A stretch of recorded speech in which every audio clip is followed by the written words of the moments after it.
চলেন আমি আপনাকে বোঝাতে চেয়েছি বিষয়টা নিয়ে আমরা অনেক বক্তব্য করছিলাম।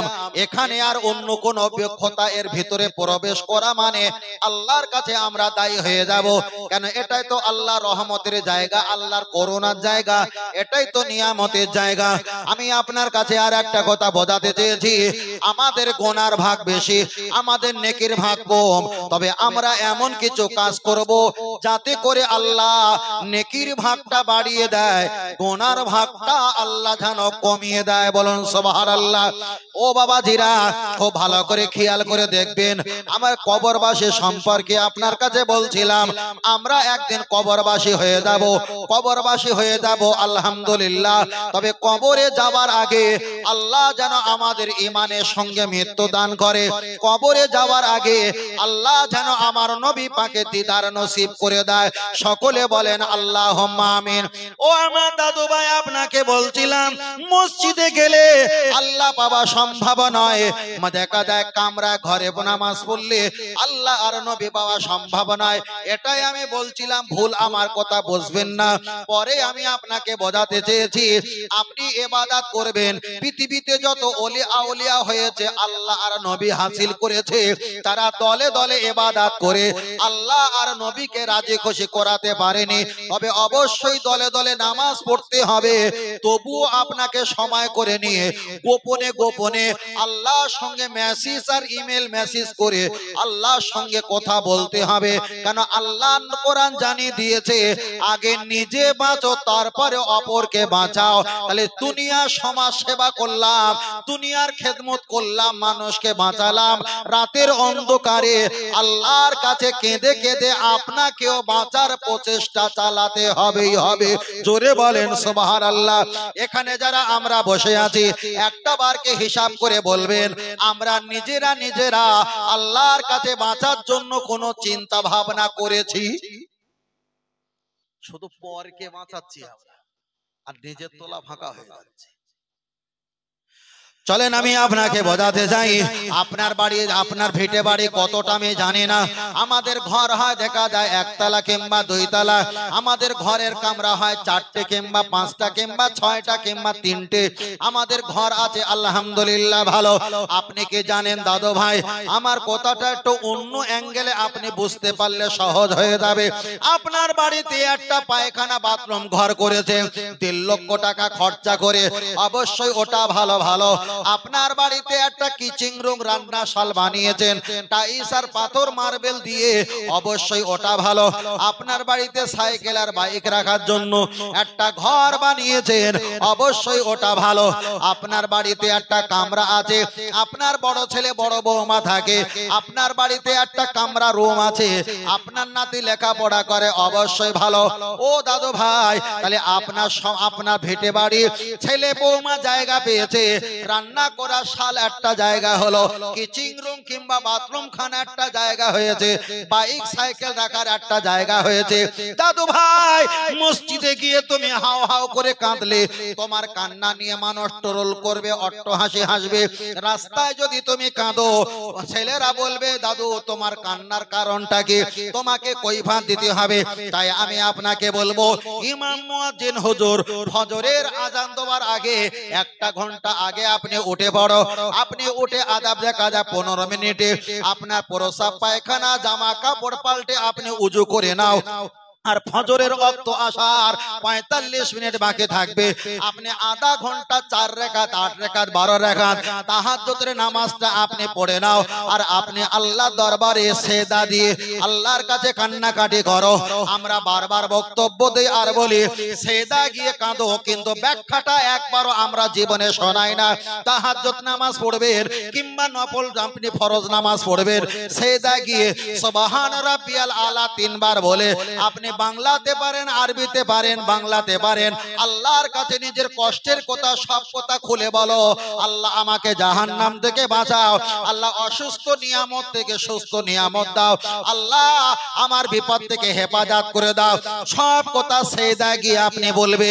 সেজদা গিয়ে তাহাজ্জুদ নামাজ পড়ে আপনার বিবি বাচ্চা বাড়ি পরিবার সকলে ঘুমিয়ে পড়েছে, ফারাফা ইয়াদাইহি আল্লাহ দরবারে দুটো হাত তুলে এবার তুমি কাঁদো। ও দাদু ভাই, কান্না তো অভ্যাসগত আমাদের নেই। 60 বছর 40 বছর 50 বছর হয়ে গেছে, এখন তো কান্না আসা তো মারাত্মক কঠিন। 1 সপ্তাহ চলে যাবে, কান্না আসলো না। 2 সপ্তাহ চলে যাবে, 1 মাস 2 মাস 3 মাস যখন চলে যাবে, আপনার গোনার কথা খেয়াল করে আল্লাহ দরবারে যখন হাত তুলে কাঁদবেন, চোখ থেকে যখন পানি জারি হয়ে যাবে 6 মাস 10 মাস 1 বছর পরে, তখন মনে মনে করবেন খোকার কথা, মসজিদে দলে দলে গিয়ে একটা বারও চোখ থেকে কাঁদতে পারলাম না, এত জলসায় মাহফিলে গিয়ে একবার মোনাজাতে কাঁদতে পারলাম না। একা একা গোপনে গোপনে যখন ইবাদত করে আল্লাহ দরবারে হাত তুলে যখন চোখ থেকে পানি জারি হওয়া শুরু হয়েছে, তখন বুকে হাত দিয়ে এবার শুকরিয়া আদায় করে বলো, মনে হয় আল্লাহ আর নবী আমার পক্ষে হয়ে গেছে। আর একটু জোরে হবে না? আর না তো যেভাবে আমরা ব্যবসা করছি, এই ব্যবসা একদিন অজয় নদী বান রেখেছে ঘর বাড়ি সব, ওই রকম হওয়ার ভয় বেশি। কথা বুঝতে পেরেছেন? যেভাবে আমরা চলছি, ফের বলছি, এতগুলো যুক্তি লজিক, এতগুলো উদাহরণ আমার বলার অবকাশটা ছিল না, তবু শুধু বলছি যে যেটা নিয়ে ভাবে সে সেটাই করতে ব্যস্ততা থাকে। আমি যদি গীপত করার অভ্যাসগত, পেশাগত, বংশগত, রক্তগত থাকতো, আমি এখানে বসে হাজার এগনেস্টে কিছু বলতাম। কিন্তু আপনি জানেন, অযথা বেশি কথা বললে কলব মুর্দা হয়ে যায়, শক্ত হয়ে যায়। আল্লাহর প্রতি ভালোবাসা, মহব্বত, ভয়, ইত্তেবা, তাওয়াক্কুল অনেকটা উঠে যায়। তাই বারবার করে বলছি, কম কথা বলবেন, কম বন্ধুত্ব রাখবেন। হোয়াটসঅ্যাপে যত গ্রুপ আছে সব কটা রিজেক্ট করেন, প্রয়োজনটা রাখেন। তারপরে বলছি, প্রয়োজনে ফোনটা ব্যবহার করেন, প্রয়োজনে কথা বলেন। চায়ের দোকানে ফজরের নামাজ পড়ে একদম জিকির করতে করতে চায়ের দোকানে গিয়ে বসতে হবে, এ বাঁদরামোটাও বন্ধ করে। নামাজ পড়া হয়ে গেছে, আমাদের সমাজে চায়ের দোকানে জিকির করতে করতে সব সাদা পাঞ্জাবি পরে টুই পরে চায়ের দোকানে আছে, কি যেন চায়ের দোকানে বন্টন হচ্ছে। সেখানে গেল, গিয়ে বসে বসে হাজার গল্প করতে করতে করতে একদম তোলা চেটে পুছে ছেড়ে বাড়ি চলে আসলো। আপনি যদি ওজিফা পাঠ করেন, ফজরের 1 ঘন্টা আগে আপনি তাহাজ্জুদ পড়লেন, কান্নাকাটা করলেন, চোখটা যেন মলিন হয়ে গেল। আপনি ফজরের নামাজ পড়ে আবার যখন 40 বার সূরা ফাতিহা শরীফ পড়ে দরুদ শরীফ যখন পাঠ করবেন 100 বার কিংবা 300 বার, তখন 1টা ঘন্টা চলে যাবে, ফারসা হয়ে গেল বেলা। আপনার এতটা ক্লান্ত শরীর নিয়ে চা দোকানে গিয়ে বাঁদরামো করার সুযোগ আছে বলে মনে হয়? আর সুযোগ নেই। তখন হুজুর যদি বেশি কথা বলে বলে হুজুর খুব বকে, আর হুজুর যদি কথা মোটেই না বলে বলে হুজুরের অহংকার বেশি। ওই জন্য সব বন্ধু আপনার কাছ থেকে পালিয়ে যাবে। কথা বোঝেন না? তখন আপনি হয়ে যাবেন একা। আর একা থাকলে আল্লাহ আর নবী পাওয়া সম্ভব। আপনি দরুদ শরীফ পাঠ করবেন, দরুদ শরীফ পাঠ করতে যদি মুখস্থ না হয়, সাল্লাল্লাহু আলাইহি ওয়াসাল্লাম সাল্লাল্লাহু আলাইহি ওয়াসাল্লাম, এই দরুদ শরীফটা পাঠ করবেন। আপনি সর্বসময় পাঠ করবেন, দেখবেন হালাল খাদ্য খেলে, ইজ্জত আর জবান ঠিক রাখলে আমার নবীর সঙ্গে দিদার নসিব হয়ে যাবে। আর নবীর সঙ্গে দিদার নসিব হয়ে গেলে চায়ের দোকান বন্ধ হবে, ওই বাঁদরামো বন্ধ হবে, ফোন ঘেঁটা বন্ধ হবে, মানুষের সমালোচনা করা বন্ধ হবে। তখন নিজে গোপনে গোপনে থাকতে হবে। নবীর সঙ্গে দিদার হওয়া খদ নসিব। তুমি নবীর হয়েছে, নবী তোমার হয়েছে, আর নবী যার হয়েছে আমার আল্লাহ তার হয়েছে। দুনিয়াতে কোনো টেনশন নেই, মরণে কোনো টেনশন নেই, কবরে কোনো টেনশন নেই, হাসরে কোনো টেনশন নেই। আনা আউয়ালু শাফিন, আমার নবী তো ওই উম্মতকে আগেই সুপারিশ করবে। জোরে বলেন, আরেকটু জোরে হবে না? আমার কথা প্রথম থেকে বুঝতে পারছিলেন নাকি শুধু আমি বলছিলাম? বুঝতে পারছিলেন তো? ফের বলছি বাবু, মিথ্যা কথা মানুষকে বলে হাসি না দিয়ে সত্য কথা বলে মুখ বন্ধ করে চলে যাওয়াটাই ভালো। আল্লাহ চলেন, আর লম্বা নয়। আমি আপনার কাছে শেষ কথা একটাই বলে যাব, তবে আগে চলে যাবা যাক। আমরা কবরবাসী হয়ে যাব। কোন কোন তাফসীর কারকেরা ব্যাখ্যা করে বলেছে, কবরে যারা মৃত ব্যক্তি চলে আসবে, কেউ বলেছেন খমসা 5টা প্রশ্ন করবে, আবার কেউ বলেছেন রোবা 4টে প্রশ্ন করবে, কেউ বলেছেন 3টে প্রশ্ন করবে। তবে মাশহুর মত মানে বেশির আশঙ্কা হলো কবরে 3টে প্রশ্ন করা হবে। প্রথম জিজ্ঞাসা করা হবে, আমার রব্বুকা তোমার রবকে আপনি বলেন কবরে যদি বলেন আমার রব হলো রব্বি আল্লাহ আমার রব হলো আল্লাহ আল্লাহকে আল্লাহ যখন বলে জবাব দেবেন কবরে ফেরেশতা চলে যাবে না থাকবে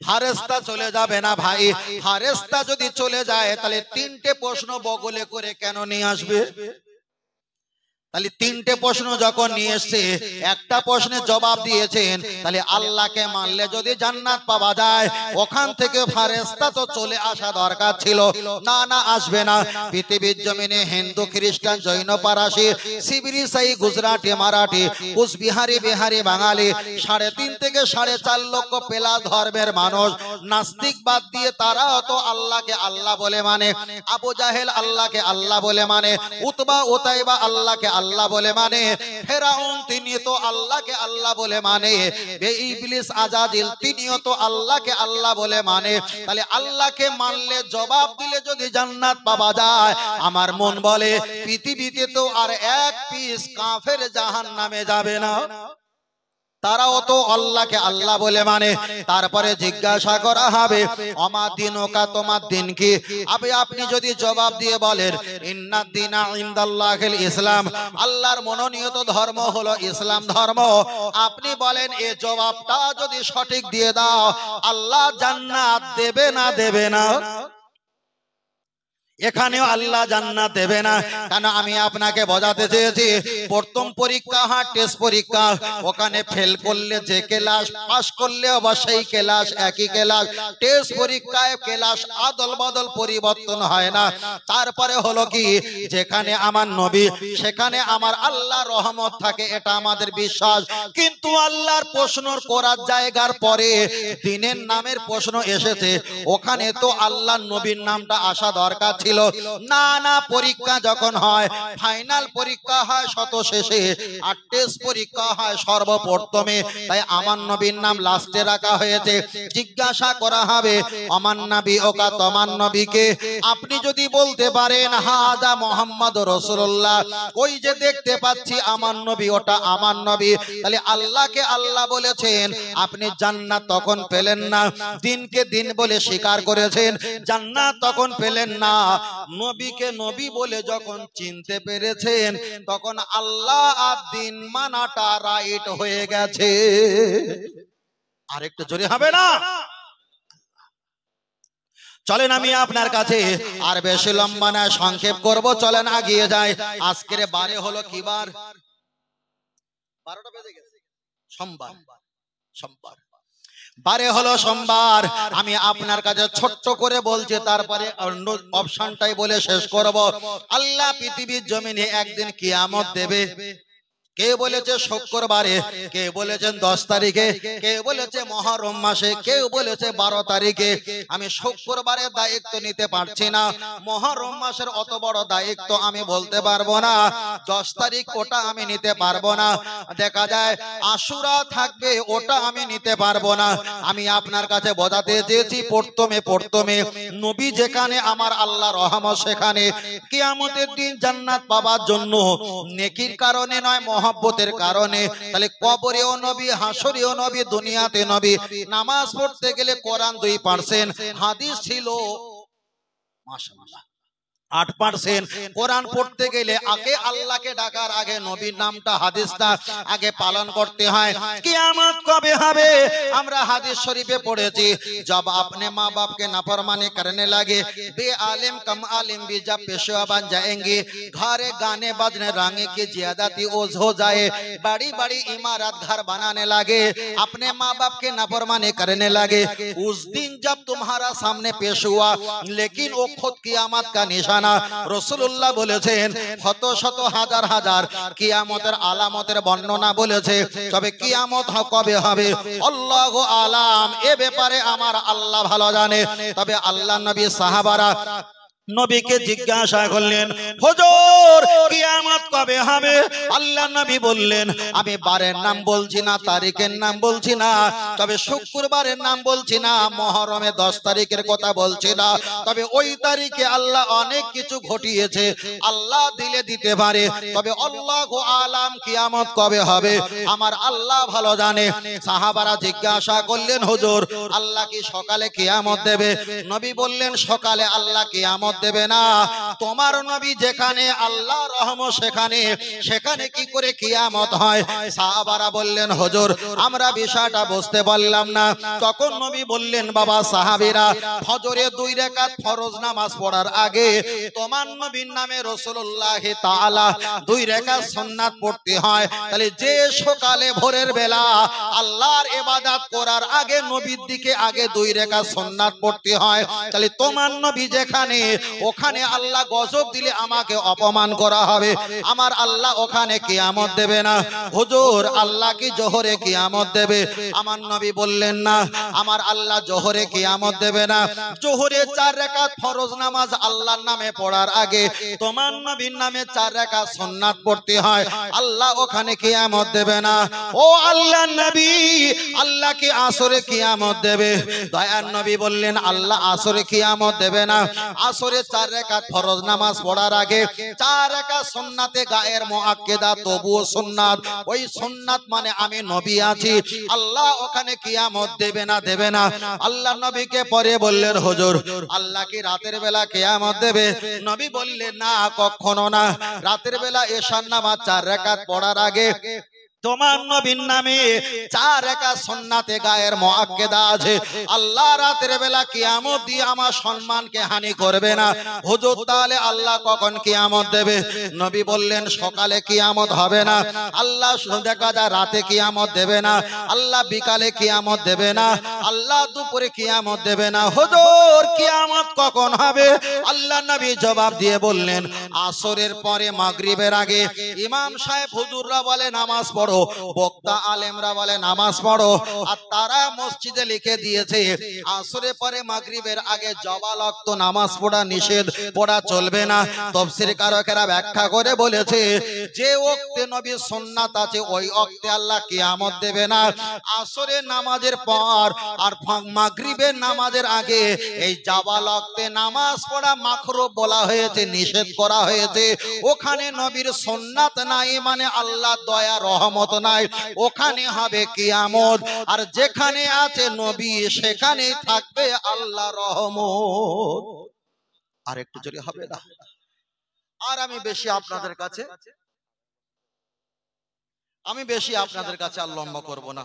তবে শেষ সময়ে পরিবেশটা যা পেয়েছিলাম, হয়তো অন্য কেউ হলে ওয়াজ করতে পারতো কিনা আমি বলতে পারিনি, কিন্তু তবু আমি ওয়াজ করেছি কি দিকে? শুধু আমি আপনার দিকে তাকিয়েছি আর অন্য দিকে সম্পর্ক রেখে, ভালোবাসা, আবেগ, মহব্বত রেখে ওয়াজ করেছি, যার কারণে আমি কিছুটা এদিকে আছি, কিছুটা ওই দিকে খেয়াল আছি, যার করে অন্য খেয়ালটা পুরোটা অ্যাড করতে পারিনি বলে একটা জায়গা ছিলাম। প্রথমে বলেছিলাম ভালো কিছু না বলতে পারলে শেষ করে দেবো, তবে অযথা কুলিশিত করব না এ জবানটাকে, তাই না? যাই হোক, বলেছি অনেক কথা। আমার ভাই একটু সংক্ষেপে বলেছেন আগামী বছরের জলসাটা হয়। আমি তো এলাকায় কখনো আসিনি, কোনো সময় আসিনি, নতুন এসেছি, জানি না আপনাদের সঙ্গে কি ব্যবহার করছি আর আপনারা আমার সঙ্গে কি ব্যবহার করছেন, সবই আল্লাহ দেখছে। তবে আল্লাহ আমাদের সকলকে দুনিয়া পরকালে কল্যাণ দান করেন, বলুন আমিন। তবে আগামী বছর মাহফিলটা জলসাটা হবে, খুব সীমিত সময়ে দোয়া খায়ের করব, লম্বা নয়।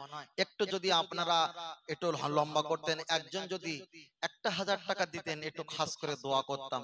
একজন যদি 1000 টাকা দিতেন, বুঝলেন না, খাস করে দোয়া করতাম আগামী বছরের জন্য। এক্ষুনি না দেন, পরে দেবেন। হ্যাঁ, পরে দেবেন, কি আছে, হ্যাঁ 1 বছর বাকি আছে। 1000 টাকা যদি দিতেন, বুঝলেন না, আমার নবীর দিকে তাকিয়ে এই মাহফিলের জন্য, আগামী বছরের জন্য। মাশাআল্লাহ, আসে একটু খাতা পেনটা দাও, খাতা পেনটা দাও। মাশাআল্লাহ। ওহো হো, আপনার নাম কি? যে রবিউল ইসলাম ভাই, আম্মাজান মারা গেছে, মাসখানেক হয়েছে। আল্লাহ, মা আল্লাহ নয় বলেছে, ইন্নাল জান্নাতা তাহতা আকদামা উম্মাহাতিকুম, সন্তানের জান্নাত যদি থাকতে হয় মায়ের পদতলায়। মা বিদায় নিয়েছেন, মায়ের দিকে তাকিয়ে আমার রবিউল ভাই আমার নবী পাকের মাহফিলের দিকে 1000 টাকা দান করলেন, আল্লাহ কবুল করেন, বলুন আমিন। আব্বাও ইন্তেকাল করেছেন, আল্লাহ আব্বাকে কবরে শান্তি দান করেন, বলেন আল্লাহুম্মা আমিন।